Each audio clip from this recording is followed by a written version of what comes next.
Today I'm tackling the Olight ArkPro in Nebula Violet. So there it is. That is a very interesting color scheme on there. We do have our instructions built right in. So no second guessing what button is what. We got a tag here, charge to activate before first use to turn that guy on. And we can see that that has a magnetic base on it. So this is going to be one of those fancy boy chargers. And that should be, yes, that is in the bottom of the case. So we can see that that is a USB-A to magnetic charger. And all that is going to do is stick right there on the bottom. Very nice. One of the things I love about this style of charger, you can see when you plug it in, that actually turns green. When that begins charging, that turns red. So when that is fully charged, that will turn green again. And then here on the front, we've got another tag with a warning: do not obstruct the head during use. Clean glass gently if laser is streaked. And there we've got our emitters. On the right side, we've got a laser. If we press and hold, we can change the brightness. We can also use that as a momentary switch, so you can just press that to turn it on, or a quick tap to turn it on and keep that on. On the left side, we've got another charging option that is USB-C. So in the event that you lost your magnetic charger or you left it at home and you want to charge this guy up, nice to know that we got two different options for that. Also, I really like seeing that we actually have a full-on metal door right here protecting that USB port. On the flashlight itself, can see we got that beautiful coloring on there. So it looks like it is smooth on the right side, and it's got that texture there on the left. On the top we have a rotary switch, and that is to activate the UV, floodlight, or the spotlight. So right now it is in UV, right now it is in flood. If we hit that button, we can see that also has a little LED display on there. So we are nearly full charged, and we got 2 bars letting us know the brightness that we are currently at. And even with 2 bars, it's actually putting out quite a bit of light for a floodlight. So we can turn it on and off with that button. If we want to change the brightness, we press and hold. So we got low, medium, and high. And we can see that the indicator does change for that. For spotlight, we got the same thing. Low, medium, high. And for UV, we've got low and high. If we double click, that goes to turbo mode, so it actually has a 4th setting, and we can just double click to get out of that. If that is off, we can double click and that will go straight to turbo mode. We also have strobe, and that is a triple click. One thing that is extra fancy about this is we also have a moonlight mode. So if we just press and hold while it is off, that will put out a 1-watt light.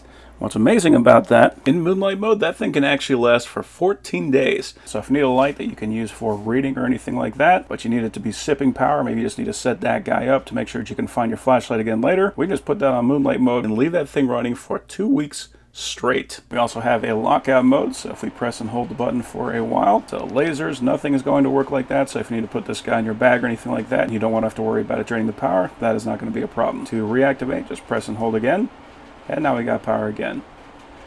Moonlight, low, medium, and high, and turbo. So just to show you the environment I typically work in, this is it. This would be a module that I would have to work on, and we can see, I mean, it is just so much better with something like this, especially something that I can just click up onto anything that is metal. Makes it way easier to see what I'm doing, so I'm not putting the hoses on the wrong spot or anything like that. These flashlights, for my type of work, they are just the best that you can get. So up here, right now we're on flood, and this is the benefit of having a flashlight that can do both flood and spotlight. We can see that looking in that sight glass right there, it's kind of hard to see, but with that it just makes it glow. And again, another benefit of having that little laser on there, we can point out exactly what we are looking at. So you can see right there, we are starting to get a little bit low on that oil level. That's just something we got to check all the time. But having a flashlight that has both the flood so that we can just light up an entire area, and having a spotlight so we can concentrate all that light in one area, that is something that I require with all my flashlights. So let's take a look at that laser. So down there, we're looking at about 300 feet.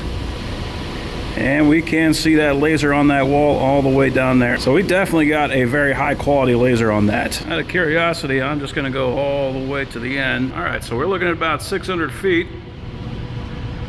All right, yeah, wow. Even at 600 feet, you can see that guy no problem. So let's check out the UV light. So this is showing our oil. So we can see anywhere where we got our oil. So even in places where it might be difficult to actually notice it, with this, it just makes it glow.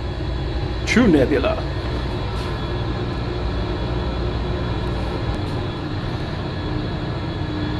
Very handy if you're looking for leaks. And plus you can simply see things that you normally would not be able to see.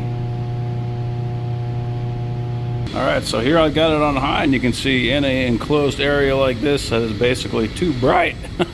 Too bright for me anyway. Low is definitely a lot more comfortable. Medium, high. Let's go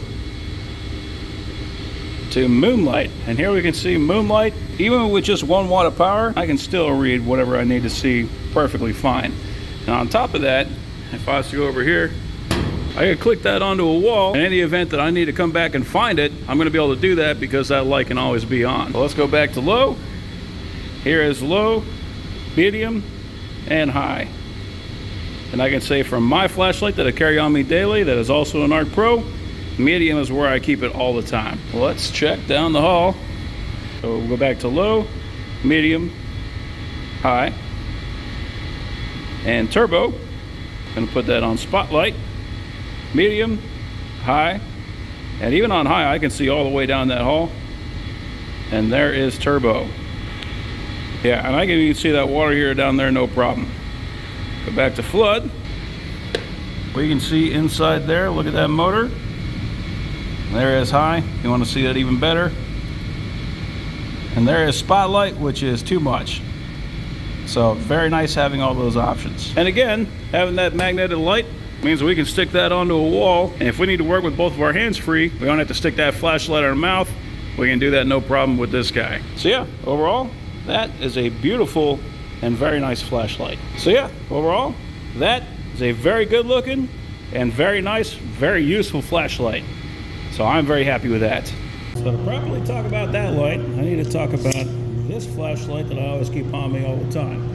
So this is the exact same light. They are both ArkPros. This is just the Nebula version. But it's because of this flashlight that I'm a huge fanboy of Olight. I put this thing through so much abuse, just like involuntary torture testing. It has held up no problem. One of the things I always thought about was going to be this little rotary dial. It still works no problem. The light still works like it is brand new. This is just the best flashlight I have ever used in my entire life. So if you want the absolute best flashlight you can get, this is the one to get. If you prefer that in the Nebula Violet, that is going to be the one that you want to get. And I have to say, I do really like that color on there.